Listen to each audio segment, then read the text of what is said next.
in this episode, we're excited to talk to Rob about first how the changing market dynamics are calling for a reevaluation of marketing strategies, product offerings, sustainability practices to meet evolving consumer preferences. Get Rob's insight on how we can address oversupply and consolidation in the wholesale space with adaptability, strategic planning, and innovative approaches to stay competitive. And then third, a look at some emerging trends in technology integration, advanced analytics, AI, and how to best kind of leverage these tools for growth and efficiency and staying ahead in this evolving market. So let's dive right in, Rob. That's a list. A pretty good list. Welcome to Masterclass U.S. Wine Market with me, Barbara Fitzgerald. In this show, we'll break down the complexities of selling wine in the U.S. by discussing the relevant issues of today with experts from around the globe. Each episode serves up 3 key insights to help elevate your winery's presence in the U.S. market. So grab a pen and paper and let's pave the way for your success in the U.S. Welcome to Masterclass U.S. Wine Market. Today, I'm really excited to welcome Rob McMillan to the show. Rob is a top U.S. wine business analyst and the author of the Silicon Valley Bank's prestigious State of the Wine Industry report.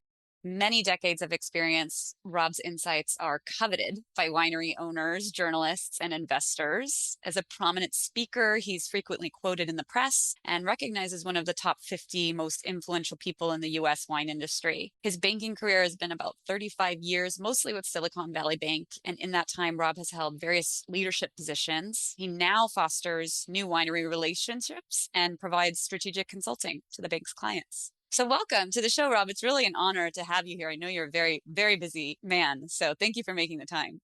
No problem. You caught me at a good spot. Good. This is like that dead week of the year.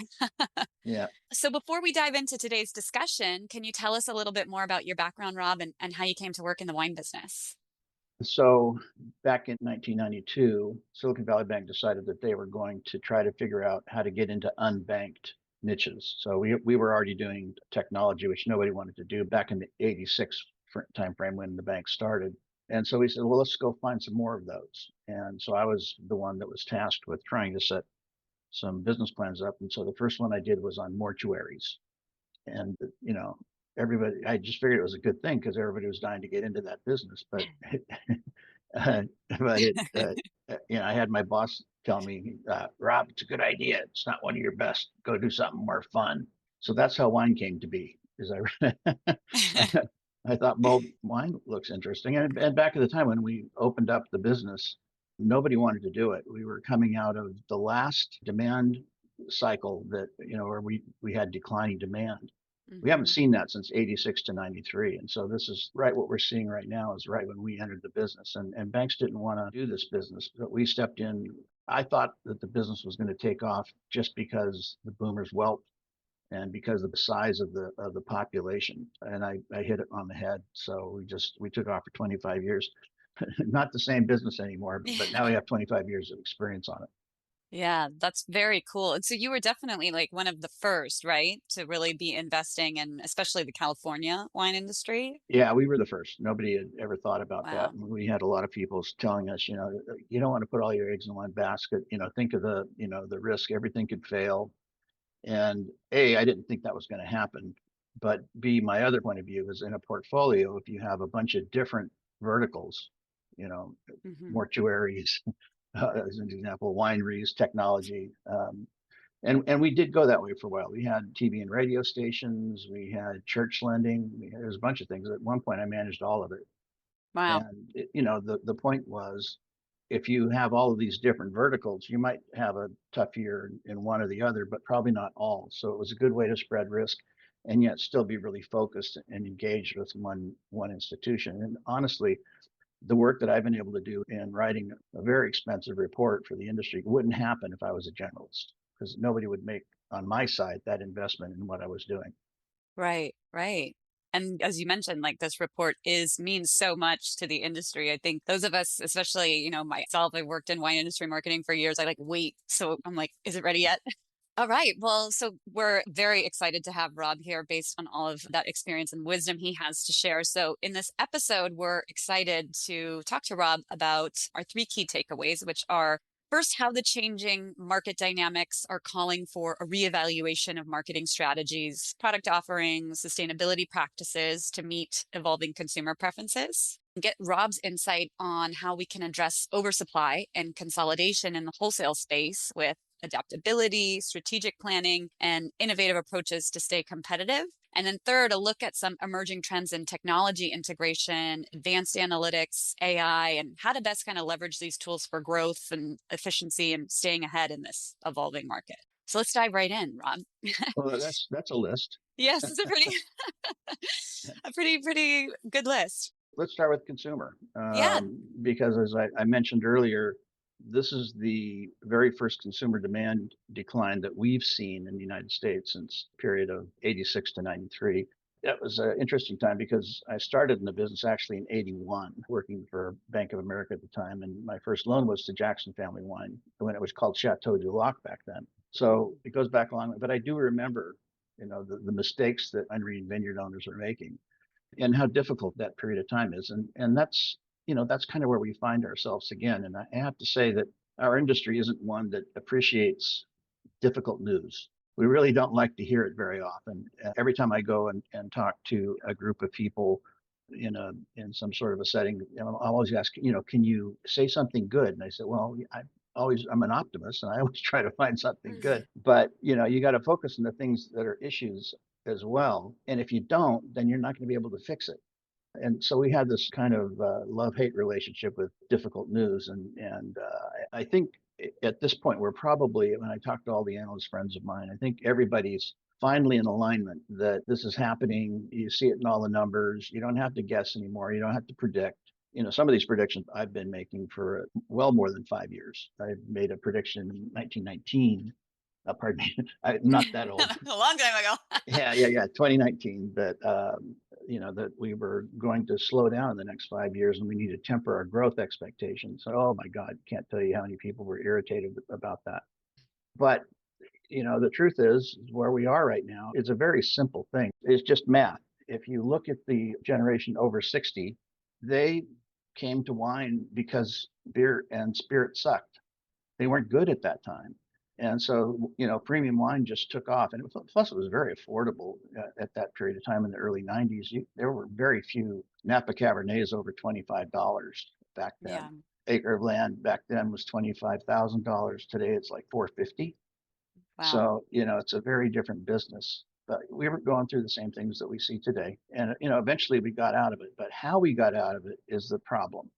The way we got out of it was the French paradox, Arthur Klasky's work in the J-shaped curve, and the French and the Mediterranean diet. But it was the same sort of an influence by the WHO and anti-out groups that were pushing down demand and, more or less unnaturally. And once we had this other news come out that, oh, guess what? There's a health benefit of consuming wine moderately. We took off. Red wine sales just went through the roof. So, today that's about where we are.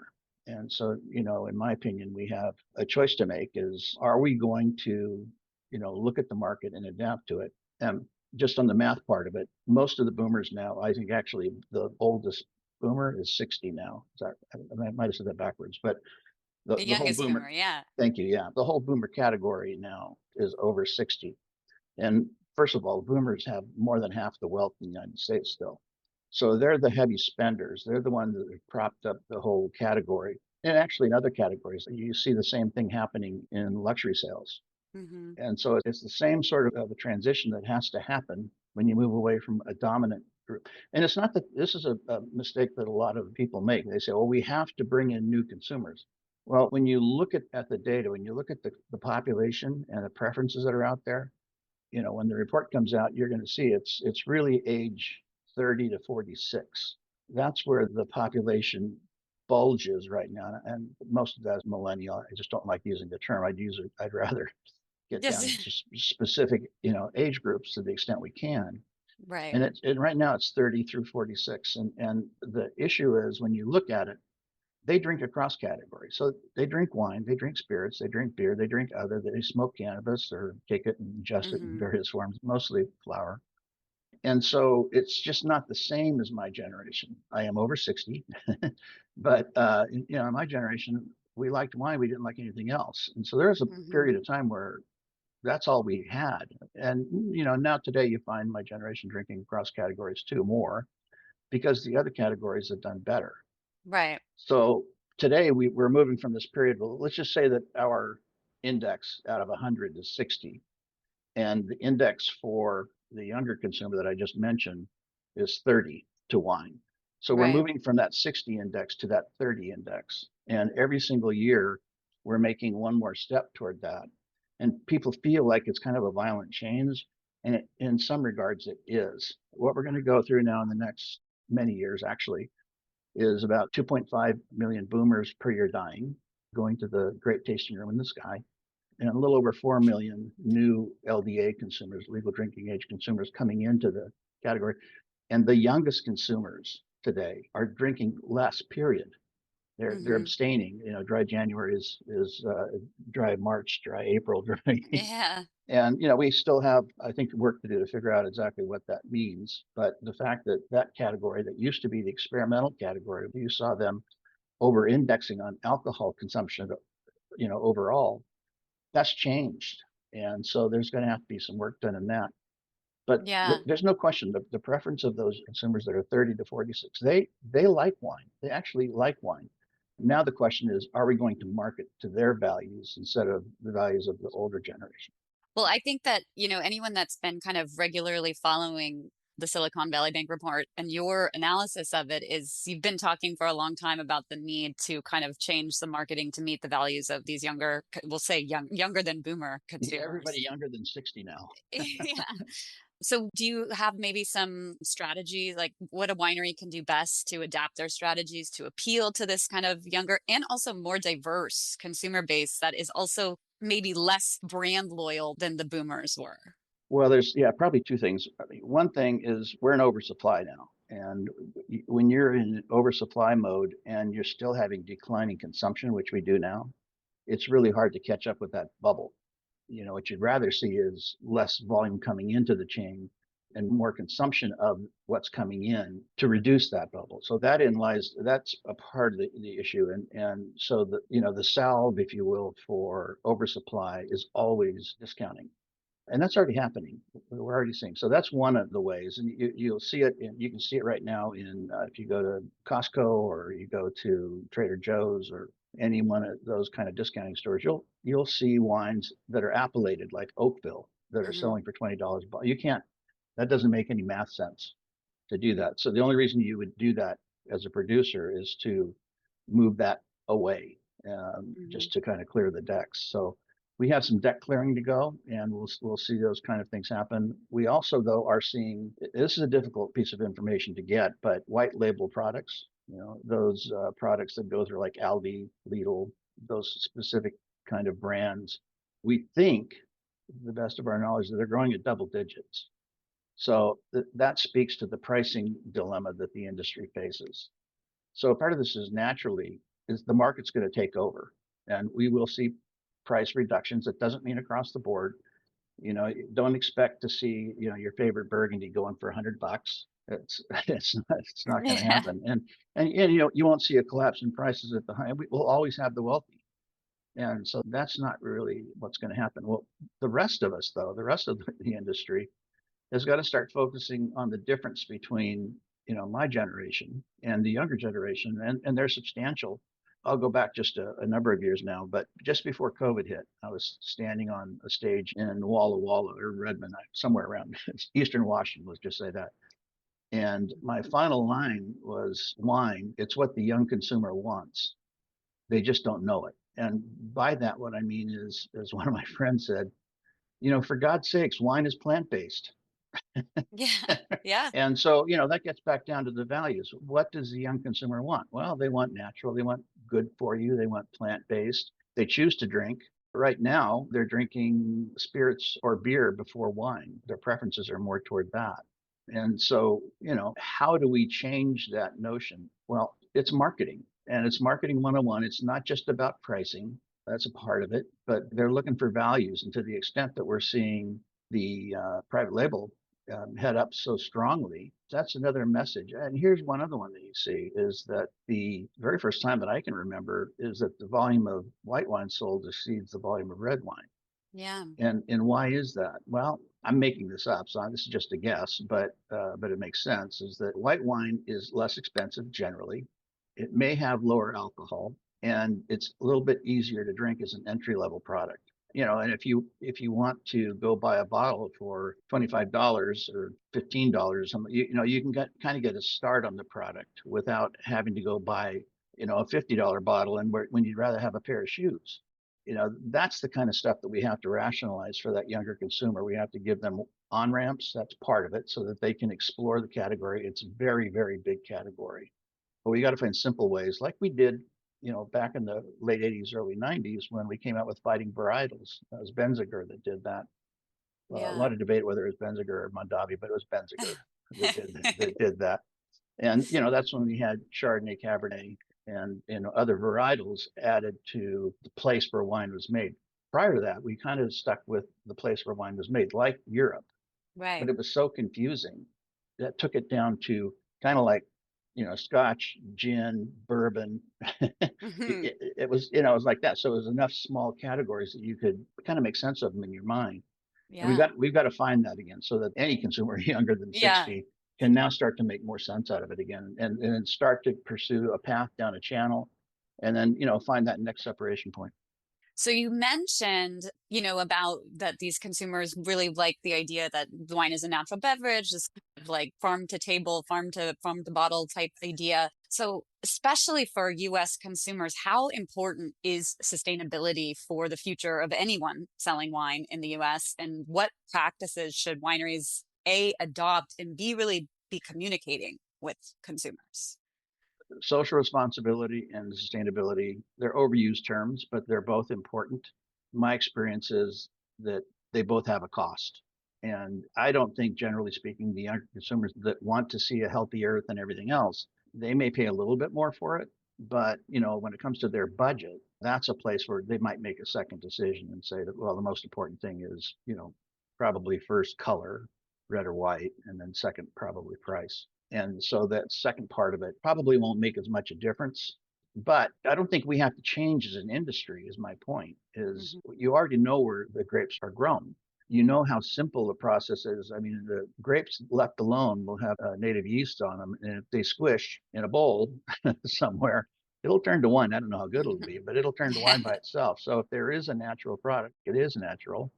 Wine is it, far more than beer or spirits. And so it's all of these marketing things. It's not just sustainability. It's not, these buzzwords that we like to toss around. It's a lot of basic blocking and tackling that we have to evolve. Yeah, interesting. And how does that show up in how wine is marketed? Is it something that's on the label? Is it more general marketing campaigns? Like, what would you recommend? Well, it's all the above. Yeah. So I don't think that we have to change who we are. If you want to have a chateau on the front of your label, that's okay. I think there's basic marketing you can do and see if your label actually, hits your target group, do some consumer trials. And we don't like to do that. We kind of make decisions in a vacuum maybe too often. But, there are a lot of aspiring, wealthy, younger consumers, in the boomer generation. That whole thing ended up, just driving mass luxury. That's what happened at that period. And we still have those same consumers that are out there. They see what good life is and they want to experience that. And so, we don't have to necessarily change that so in such a binary way, but Hmm. you may have to actually think about how you're producing your labels, or if you're doing one label, that's maybe different. But let's just say, for example, you make 50,000 cases, and your top SKU is maybe $100. Okay, do you need to change that? Do you need to take the chateau off?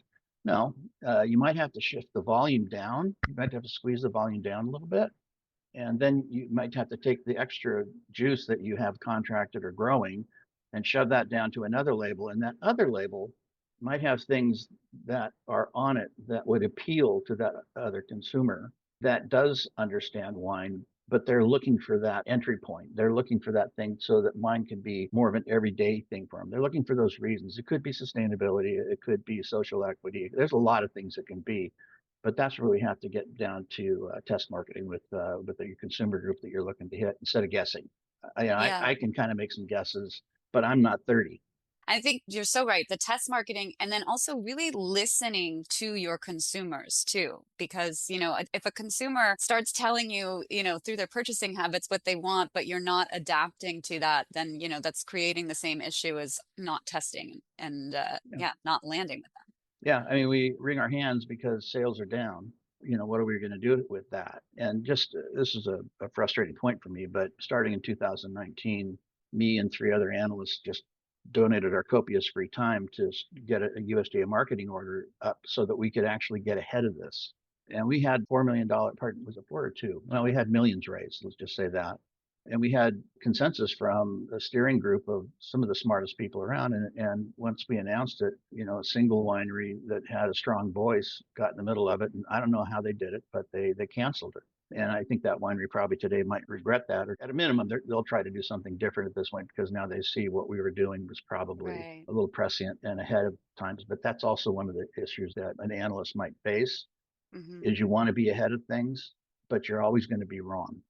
By the people at that period of time. You can be too fast to market, and that might have been a time Yeah. where we just were. Yeah. In an episode I just did with Paul Mabray, he talked about, how just inherently we are so risk averse in the wine industry. And you understand why, because, there's a lot at stake here. We only have one chance to make it right. But that does make, the things that you're talking about all the harder Yeah. because, yeah, we have to be okay with getting it wrong sometimes.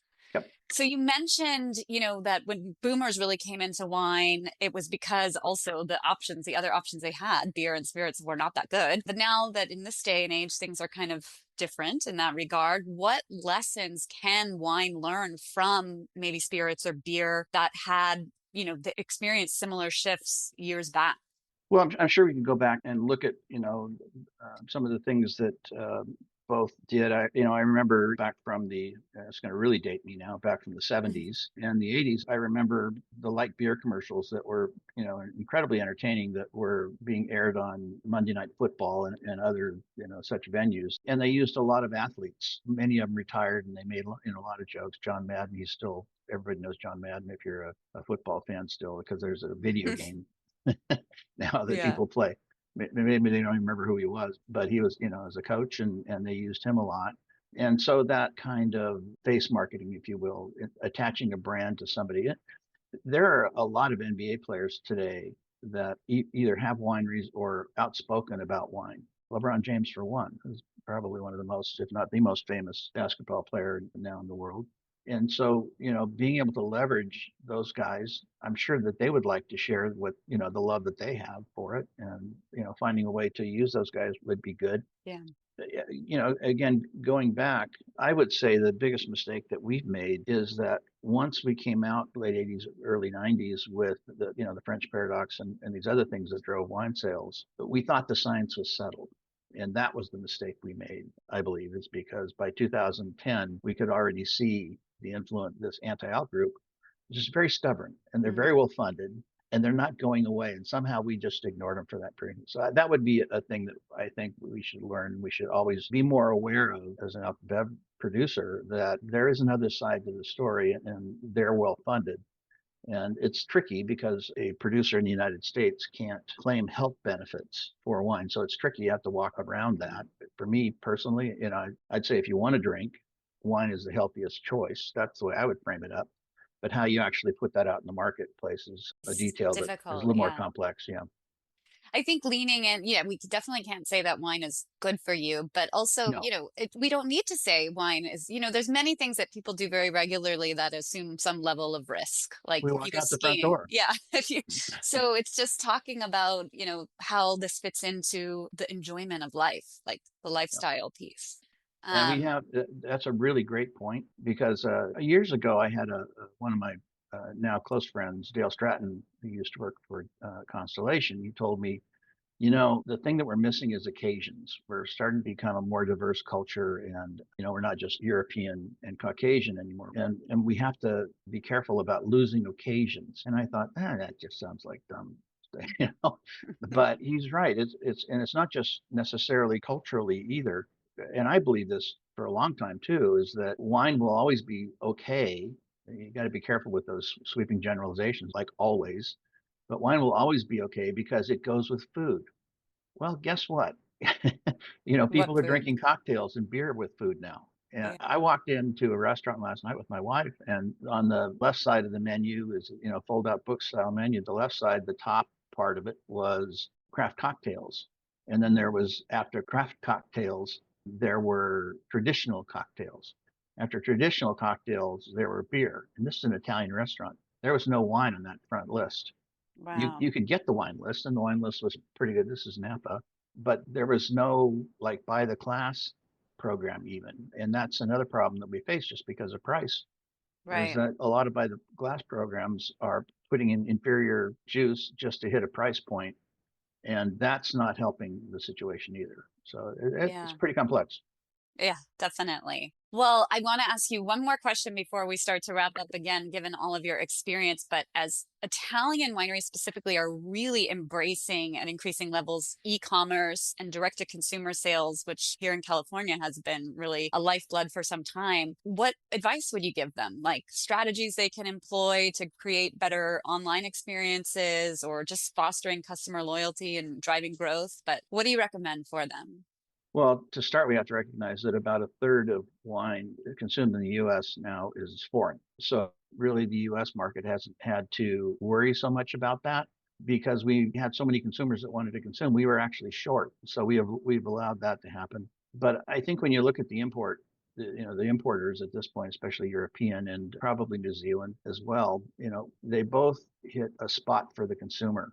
And when I look at especially the Europeans, you go to Europe and you sit on a piazza somewhere and have a margarita pizza and you get a Barolo with it, your Barolo is $10 and your pizza is 12. And you get out of there, really cheap with a really nice bottle of wine. They're given more support by their government as well. And so to the extent that they can export, they can get better values than a lot of American wines that are just like being mass produced, and those are the wines that aren't doing well by volume, and that's why we're pulling up some vines in the Central Valley right now. So that's Mhm. that's the spot where they're, I think, going to be most competitive and where you're going to be able to take over volume. Great, great answer. Thank you. Well, as we start to wrap up our episode, we like to end with a rapid fire quiz where we ask our guests three questions to help our listeners just better understand the US market and kind of cement the lessons of this episode. So just answer in a couple sentences if you can, please. Broad question number one: what is your number one tip for mastering the US wine market? From which view? For the view of an Italian producer. I'd probably say, getting through the barriers of distribution. And the places I see that are most effective is that they figure out how to get on the street sales for their brand. They don't just trust a super big distributor to put it in all the grocery stores. And I'm not sure that really helps a lot of the European brands anyway. Some, for sure Mhm. it does. You got to distribute by volume, but a lot of them, I think, probably not. Okay. And then number two, what is something you would have told your younger professional self about selling wine in the US? Huh. Well, my younger professional self started when wine sold itself. As a matter of fact, when we started the business, as a business person, you got to have a forecast. You got to understand what's happening. You got to understand how much investment you got. You got more people. You got to get ahead of things. And so forecasts were always very difficult in most other businesses. But with wine, when I started, the wine sold itself. I mean, it sold itself so much that I remember having a conversation with customers said, look, I got these people coming up to my winery to taste my wine. But if I don't like it, I'm not going to sell it to them. If I don't like them, I'm not going to sell it to them. And I thought, wow. You know? Yeah. So I probably, as a younger self, I would be more in front of, for the industry's benefit, of saying, look, this is a very unique time. And I think I've gotten better at that as time has gone, and I've gotten more experience and been able to be more prescient to help the industry move. But I wished I would have known more back. But they say it was youth is wasted on the young, or Yeah. some such quote. You had to get all this insight and experience from somewhere. So, Yeah, that's right. okay. And number three, what is your favorite travel hack when doing market work? For me personally, I go in to, visit regions if I can, kind of incognito. I don't show myself to be anything because I want to understand how wine is being sold. And it's not so good for me because, I'm the like typical person walking in. I try not to dress too much, too much. I don't wear sports coat in. Kind of come in sloppy, but I like sloppy anyways. But the other thing is bring your adult kids, and that's where you're going to learn. Yeah, get a multi-generational viewpoint of what's going on. You'll help them understand wine the same way they'll help you understand wine. So I think that's the hack. A little bit risky to look at your children as being a place to understand the whole industry. That's a little bit of a risk, but there is color that you can add. For instance, I remember a decade ago, they call it, because money mattered, they were saying, we're going to pre-charge. And I said, was that like you get your credit card? And, and no, we take a few shots, then we go out. And I go, oh, okay. Well, and, we had Uber by then and everything. So, those are kind of things that, as an outsider, as an older person, you're looking into a different world, and understanding that world is really important. And those are the consumers that we need to attract or sell to. That's such good advice. Yeah. Well, Rob, thank you again so much for all your time today, for joining us here on Masterclass US Wine Market on the Italian Wine Podcast. How can our listeners connect with you, or maybe even more importantly, find the Silicon Valley Bank report? Well, if you go on Google and you put SVB Wine Report, it'll be the top searched item. We get about 20,000 downloads a year on the report now. So and then I don't know how many of those are just sent around. And if you're interested in listening to me blab more, or a panel blab, we do 2 reports a year. Another one's a direct consumer report. And then I bring panelists in. We're going to have a great set of panelists on the 23rd that are coming in. And so, look for that. If you want to sign up for the panelists, that would be a great thing to do. Yeah, definitely. I'm a regular listener to the panel. It's always fantastic. All right. Well, I have my grandson pounding on my door right now. All right. So I guess we better wrap it up. Yes. Thank you again so much for your time. And I hope to see you in the new year. Okay, Barbara. Nice to talk to you. Take care. Take care. Bye. And that's a wrap for this episode of Masterclass US Wine Market. Thank you so much for joining us. If you enjoyed this episode and want to stay up to date with the latest industry trends, remember to like, follow, and share our podcast. And if you find value in our conversations, please leave us a review to help others discover the show and grow our community. Stay tuned for new episodes every Monday. Until then, brindiamo il vostro successo.